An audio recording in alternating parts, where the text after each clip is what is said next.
Cricket మ్యాచ్‌లో చిన్న వర్షం వస్తే చాలు పిచ్‌ని కేవలం నిమిషాల్లోనే కవర్ చేస్తారు. కానీ మన దేశానికి అన్నం పెట్టే ధాన్యం మాత్రం వర్షానికి తడిచి కుళ్ళిపోతున్నా ఎవరూ పట్టించుకోరు.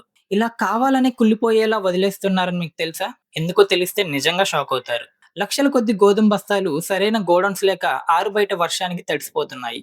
అయితే ఇలా ధాన్యం పాడైపోతే ఆ కుళ్ళిపోయిన ధాన్యాన్ని ఆల్కహాల్ మరియు ఇథనాల్ ఫ్యాక్టరీలకు చాలా తక్కువ రేట్‌కి ముడిసరుగ్గా అమ్ముకోవచ్చు.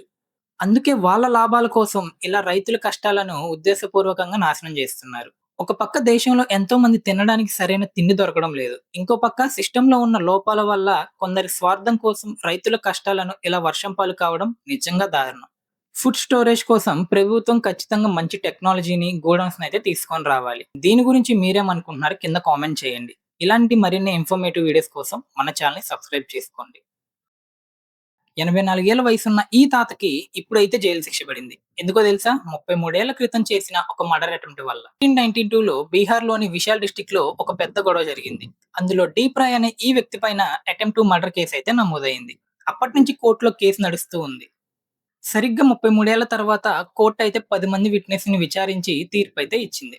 కానీ ఇప్పుడు ఆయన వయసు 84 ఏళ్లు. అసలు సరిగ్గా నడవడానికి కూడా చాలా ఇబ్బంది పడుతున్నాడు. ఈ తాతయ్యని కోర్టుకు తీసుకెళ్తున్న విజువల్స్ అయితే ఇప్పుడు సోషల్ మీడియాలో ఫుల్‌గా వైరల్ అయ్యాయి. న్యాయం జరిగింది గానీ చాలా లేట్ అయిందని జనాలంటున్నారు. తప్పు చేస్తే శిక్ష తప్పదు. కానీ 33 ఏళ్ల తర్వాత తీర్పు రావడం పైన మీ ఒపీనియన్ ఏంటో కామెంట్ చేయండి. ఇలాంటి ఇంట్రెస్టింగ్ అప్డేట్స్ కోసం మన ఛానెల్‌ని వెంటనే సబ్స్క్రైబ్ చేసుకోండి. గోల్డ్ మెడల్ గెలిచి దేశానికి పేరు తెచ్చిన ఒక అథ్లెట్‌ని అతని సొంత స్నేహితుడే వెనక నుంచి కాల్చి చంపేశాడు.